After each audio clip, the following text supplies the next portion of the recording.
start. Okay, let's go. Let's start. Bye-bye. Okay, Domino, your turn. Okay, here's the question part, right? Okay, the first question is, with the rapid and wide application of internet technology in China, many products' life cycle becomes shorter and shorter. A Chinese company tends to have multiple products, which are in different life cycle stages. So my question is, what do you think about the impact to the corporate life cycle stage, which comes from the shortened product life cycle? Okay. Yeah. First of all, we divide the answer in two parts. First one is that we have multiple products in the company. Then we'll discuss what happens that are shorter and shorter in the lifespan. First of all, different products in a company with different life cycle positions. That's normal. Some are startups, some are already growing, some are already old, some are already dying. Normal. Then we'll discuss what do we do when it's shorter. First of all, they are different at different stages of the life cycle. This is very good. This is very healthy. When I look at a company, it is as if I look at a family picture, extended family picture. There was a book many years ago published when I was in high school. That was a long time ago. And the book was called The Family of Man. And the photographer took pictures of families all over the world in different cultures, all cultures, just family pictures. And there was one common denominator, no matter what culture you have, Chinese, Russian, American, Indian, anything. All pictures of an extended family look the following way.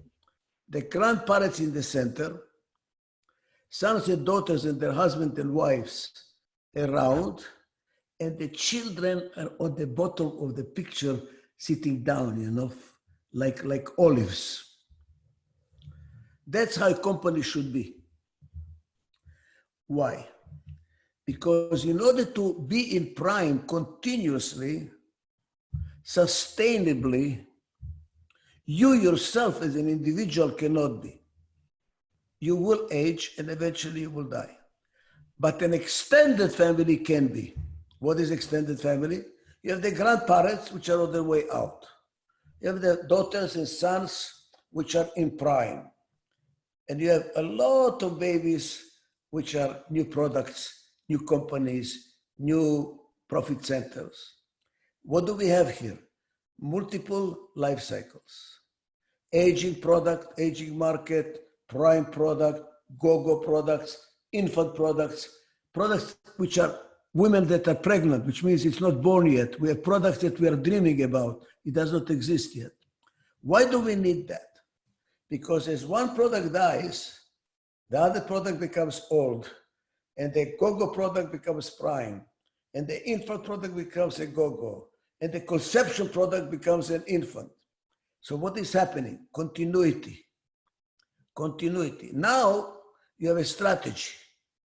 The money of the old product, you milk it. You don't develop it anymore because it's going to die anyway. You milk the money to feed what? Like grandparents. Whom do they feed? The grandchildren. So the money goes to the infants. The prime company, its product is to create new babies. And the go-go company reinvents it itself. So now we have a strategic portfolio and we have strategic allocation of funds. And we have an organizational structure when everyone in the life cycle is recognized and we do not colonialize each other. We don't sip on the top of each other. How can it be top of each other? When you have a bureaucratic company, buys a small company, very alive, very aggressive, and it controls it and it will kill it. It should not be this way, it should be this way. So I feed you, but you're independent. So the fact that China has a lot of new products all the time, multiple products. Bravo, very good. But you should be very careful how you structure your company. Other words, the grandparents, instead of feeding the children, they exploit the children, they kill the children. You have to be sure that the structure is right, power structure of the company. Because if they sit this way, they will suffocate it. If it's that way, they will ignore it. So you need to have a structure to be right, the budgeting system to be right, and the reward system to be right. Who is managing which unit? Because not everybody is a good leader from beginning to the end. So you have some that are very good for babies. Then there are some good for growing children, somebody which is good for older people. So you have to change the leadership. You need a portfolio of leadership, portfolio of budgets, for portfolio of product lines, for a structure built on portfolios. That's what you need. Now, the other question is what happens because the lifespan is becoming shorter and shorter. You better have a good structure to make this happen. You better have the structure, the budget, the reward, the portfolio of leadership correct. Otherwise, it will be entangled like Sony got entangled. Sony was a leader in innovation. Where are they? Very easy to lose it if the structure is not right. Diversity of products, diversity of rewards, diversity of budget, diversity of leadership, diversity structure. All of them should be there. Okay, thank you, Professor. And here comes the second question. If a CEO or founder doesn't trust, can he build a diversified organization, or can a company succeed without diversity? Yeah. Let's start from the second part of the question. Can a company succeed without diversity? In the short run, yes. It's a one product, one market company. For a while, they will be successful. But then the product will come old, or the market, somebody else will come with a better product into your market and push you out. We know from finance theory that you need diversity, diversified portfolio. You don't put all your money on one product in the stock market. Always have diversity, diversified product line, diversified investments. Because some will succeed, but some will not succeed. Somebody will grow and somebody will fail. You need to manage diversity. So diversity is very, very, very important for a company. For another reason. Diversity is like a jungle. Look what happens in the jungle. Very much alive. Different flowers, different trees, different vegetation. My God, it's a jungle. Very alive. Go to the desert. Sameness, dead. Diversity gives life. Diversity gives energy. Sameness keeps you comfortable. No surprises. I'm in control, but you are dead. So, I would say, can it be successful in the short run? Yes. In the long run, no. Definitely no. Now the question is, if the founder does not trust people, can he build a diversified organization? I would say very bad, very difficult. Because to build a diversified organization, you need to accept different expectations from every unit. They're not the same. Like children are not the same. God forbid you expect all your children to be the same. You kill them. You have to accept that they are different. You treat them differently. You give them the same rewards, but this guy, you talk to them longer. This guy, you talk to them differently because they're different. You want to have a family, you have to manage differentiation. Now, if you don't trust people, then you cannot treat them differently. You're going to say, everybody the same, everybody in line, military organization, no discussion. Then you're going to create a desert out of a jungle. Now you're also raising a very important question, which I would like to share with you, and I hope I'm wrong. I hope I am wrong. I want to be wrong. But from my experience working a little bit in China, actually not in China itself, mainland. I worked a little bit in Taiwan, and I worked a little bit in Hong Kong. And with a Chinese company in Los Angeles. So I have some experience with Chinese culture, not mainland. And I noticed a common denominator, no trust. People really don't have trust. They're very individualistic and they want to be in control. And that's why also you cannot criticize the boss.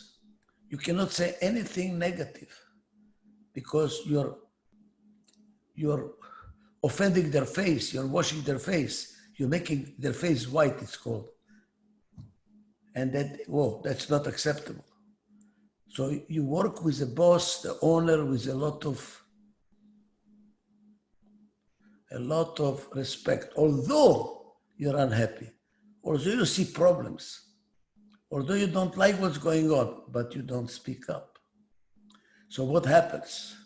Everybody, in order to control the company, I am the boss. I am the owner. What happens? No diversity. The biggest problem, I believe, in the Chinese culture is lack of mutual trust. There is no trust. They're very independent, very entrepreneurial, very hardworking, but not together. There's an expression in the Far East, and I hope I'm wrong. I don't want to be right, because this is a criticism that I hope it's not right. But there's an expression in the Far East, one Chinese can always beat one Japanese, but 3 Japanese beat 3 Chinese, because the Japanese work together. The day management in China will learn how to work as a team and how to trust each other, you will conquer the world, but not before that. Because as you expand without trust, you will fall apart. You will fall apart eventually. Now it's being controlled, but how long can you control?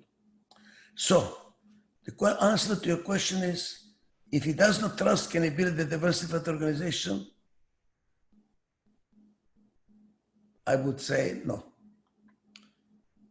Is it going to impact his success? Yes. So how come Chinese has big companies? For now. What happens in the future? That's the question. Okay, thank you. Okay, the third question is that, how do I bring my company back to normal operation after the crisis? We had to take many measures of like selling cheaper products and services, firing staff, and pulling back growth projects. Excellent question. I'll tell you why. It has multiple components. One component comes from economics. Economic theory says a bad coin will push a good coin out of the market. The people will go to the bad coin. Same thing here. In order to survive in the corona crisis, people go and produce cheaper products, more acceptable products, cut down on research and development, cut down on growth projects to save money because they're in trouble. And what happens then?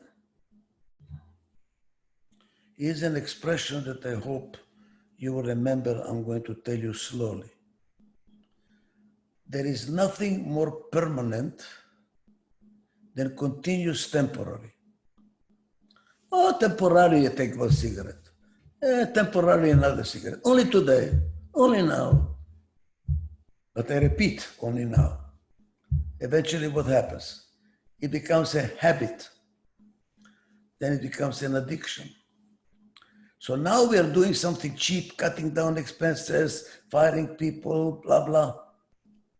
If we do not change back after the corona, this is going to be your future. The corona characteristic will continue. And now you will not recognize the company you had because of it. You developed your own new habits which you did not change. In the military, it's known when the unit goes for training in the field, away from the camp, the discipline in the field a little bit is more relaxed. They don't shine the shoes so much. They don't pay attention to the head exactly.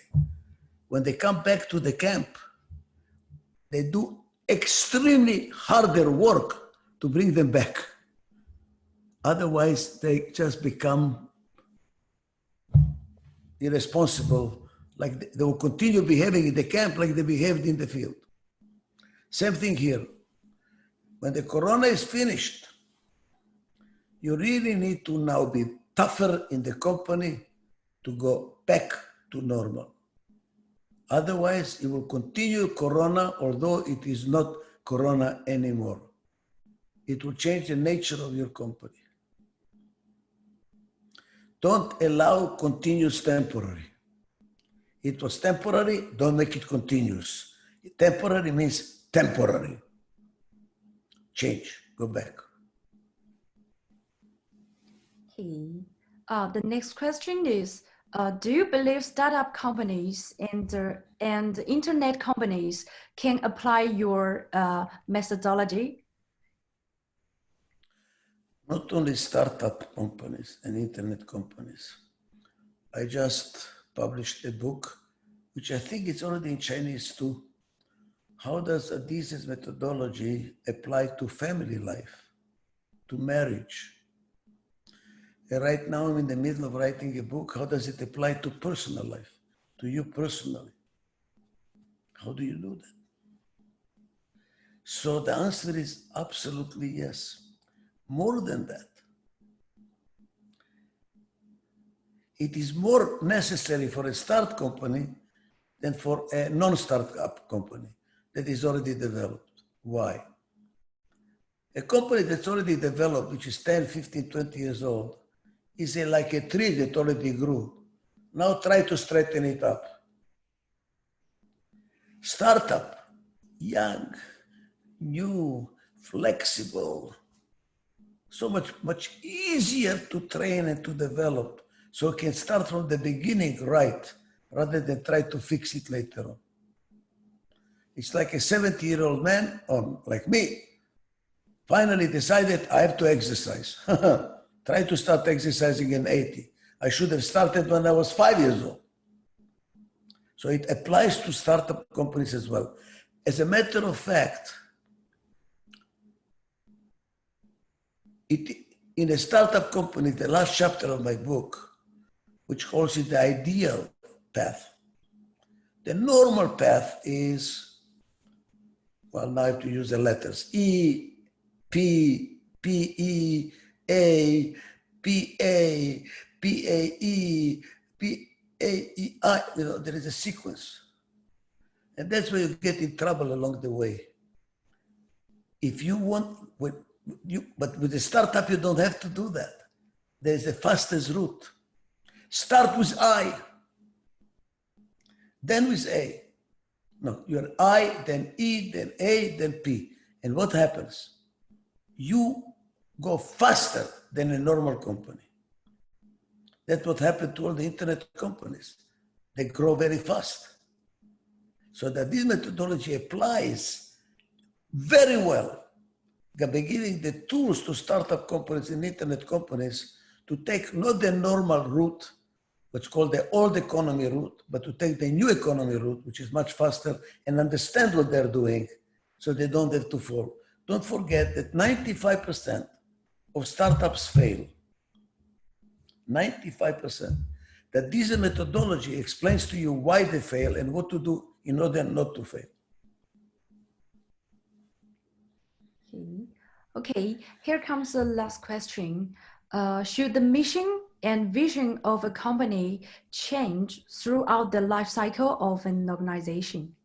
Absolutely. Because you see, we don't live in the old time. In the old time, a farmer was born farmer, died a farmer. And his son was a farmer, died farmer. And the grandson was a farmer, died a farmer. You know, that's what we are, a farmer's family or a manufacturing worker, whatever. Today, we live what Peter Drucker called the age of discontinuity. What you're doing today might not apply tomorrow.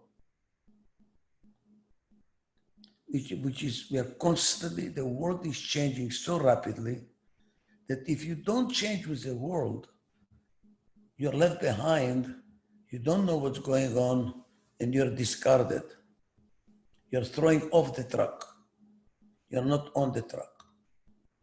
You know something? I think it's true for China too. It'd be very interesting to get an answer, yes or not. But in all developing countries, developed countries, like United States, we are becoming older, younger.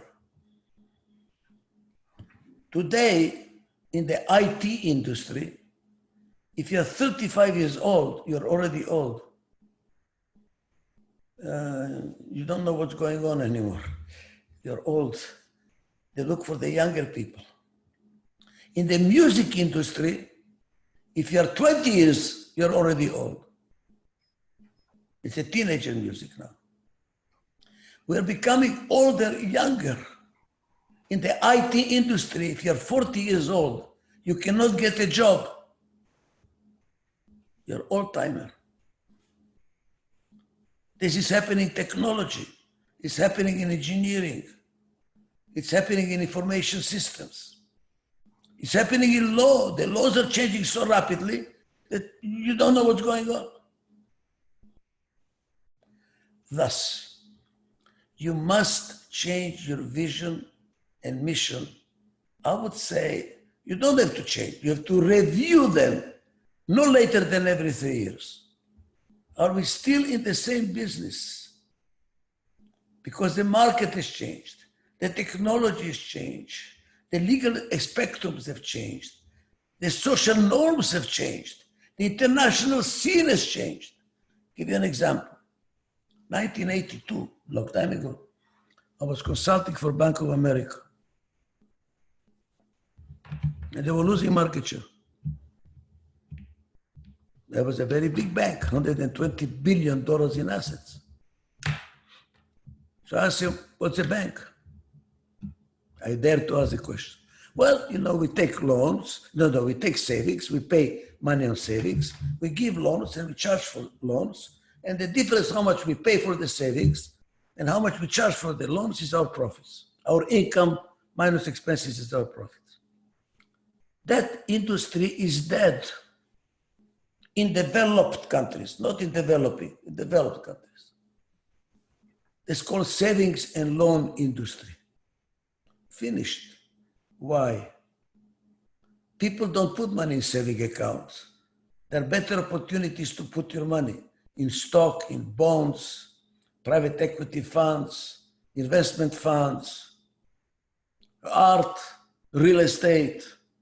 Who puts money into saving account? A little bit, you know, for running up expenses, but it's dying. And loans, there are many other opportunities. You don't have to go into a bank to get a loan.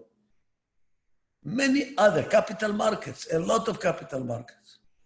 So it's dead. And I was right. 2 years later, the whole savings and loan industry of America collapsed. Billions of dollars lost. So what do? Redefine who you are. You continuously have to redefine who you are. And we said we are not a bank anymore. We are a financial services company. We now provide financial services for a fee. We don't make money just on the difference between loans and savings. fees, private banking, money transfers, trust services, stock market, brokerage. We are financial services. Now, why am I telling you that? Same thing is true for a human being. You are very young, I can see. You have to redefine who you are every 2-3 years. What you're learning now might be not something you need to know 3 years from now. People ask me, Dr. Adizes, no, my son, what should I do when I grow up? I said, welcome to the club. I'm 83 years old. I still don't know what I'm going to do when I grow up. Because I'm constantly changing. Constantly changing. I didn't know I'm going to be an author and a consultant when I started. I just go with the flow. I learn and I change and I adapt. The company has to do the same thing.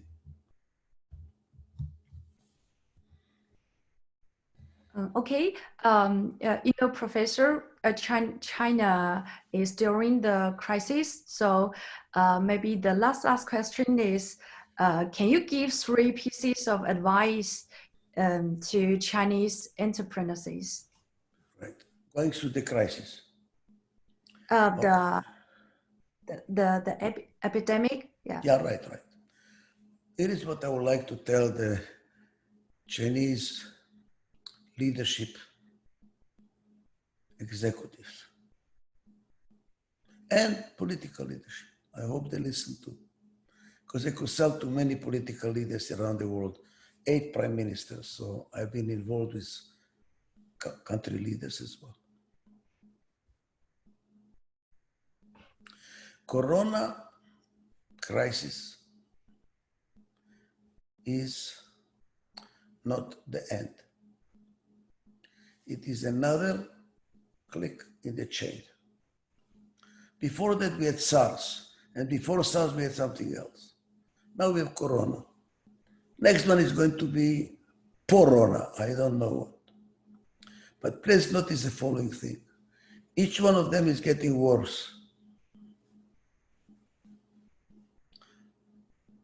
So this is not the last crisis. Number 2, Corona is an earthquake, major earthquake, global earthquake. It's not going to stop with an earthquake. All earthquakes have aftershocks. They're going to be aftershocks. Let me give you the aftershocks. Because so many people were fired, because so many people did not work. I cannot tell about China, but you might have, God forbid, the second wave, and I don't know when it's going to finish. This is not going to finish so easy. There are economic repercussions. And economic repercussions have social repercussions. Let's talk in the United States. Let's talk about Mexico. Let's talk about Europe. Because China, you're in control of the situation because you're a strong government. So maybe you can overcome it temporarily. It's because so many people are out of work, an economic situation is getting bad. What's going to happen? Social unrest. So now we have a social problem. And then to control the social problem, the government has to become even stronger to control it, which means even more dictatorship, even more autocratic management, which means a political problem. So now you have health problem, economic problem, social problem, political problem. Boom, boom, boom, boom. So what the executive should realize is we need to manage a series of conflicts, not just one conflict and we are done. You have to rethink how you manage your company over time, not only the last 6 months because of the 6 months Corona crisis. There are going to be more crises, more aftershocks, so you better learn how to manage ongoing crises. And this is my advice. Okay. When the eyes change, And a pandemic, whatever it's called, is a major change. That's what a crisis is, a major change. What happens? Everything is a system. A company is a system. A country is a system. It's composed of subsystems. Every system has subsystems. The subsystems do not change during change at the same speed. Some change faster, some change slower. Marketing changes fast. Oh, we change the product, we will change the advertising, we'll change the pricing, we'll change. No. Planning. Planning is easy. Now we have to re-educate the training people. Then we have to train the salesmen. We have to train, that takes longer. Now we have to change also the production, the supply chain. That takes even longer. Now we have to change the accounting system. Oh my God, it takes even longer. Then we have to retrain the people. It takes even longer. Because the different subsystems do not change at the same speed, that creates gaps, cracks in the system. The system gets cracked because of the change. Those cracks are called problems. All problems come from disintegration caused by change.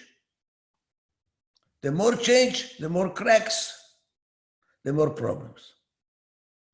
Even a company is very, very successful, growing very, very, very fast. Oh my God, you know what? They're going to have a lot of problems. Why? Because they're changing very much. They're changing, they're growing. It's called growing pains.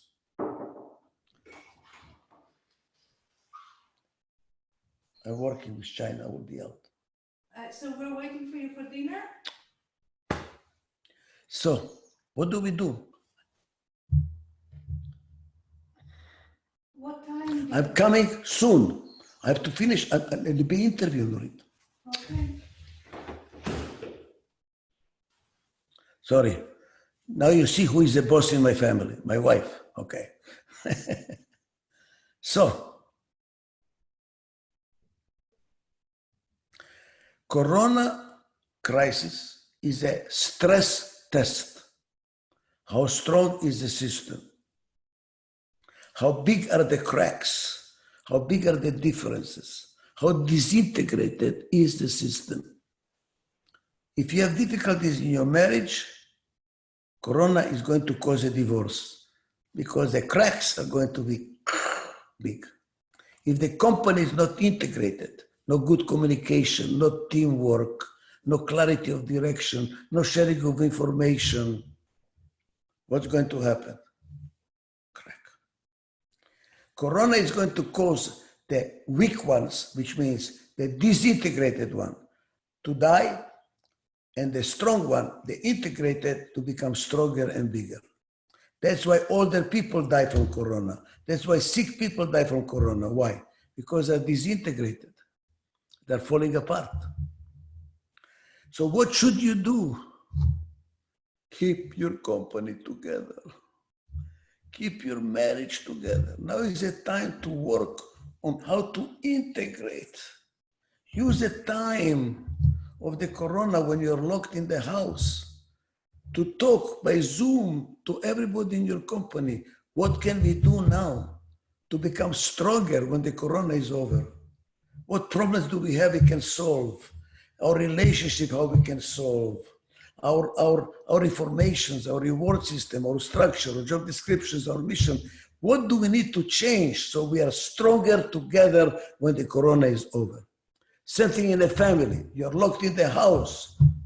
How wonderful. This could be the best time for your children. They will never forget this time. Because this is a time when finally they had the parents 24 hours for them, which they never had before. What a great opportunity. If you make it an opportunity to integrate the family, to rediscover your spouse, to teach your children, which you did not have time. Now they have no school. Now is your time to teach them. So they will remember you. This is the best time. The Corona is the best time to integrate the family, to integrate the company, to integrate the country. That's what you should do. Okay, thank you. Thank you very much for the answering. Thank you.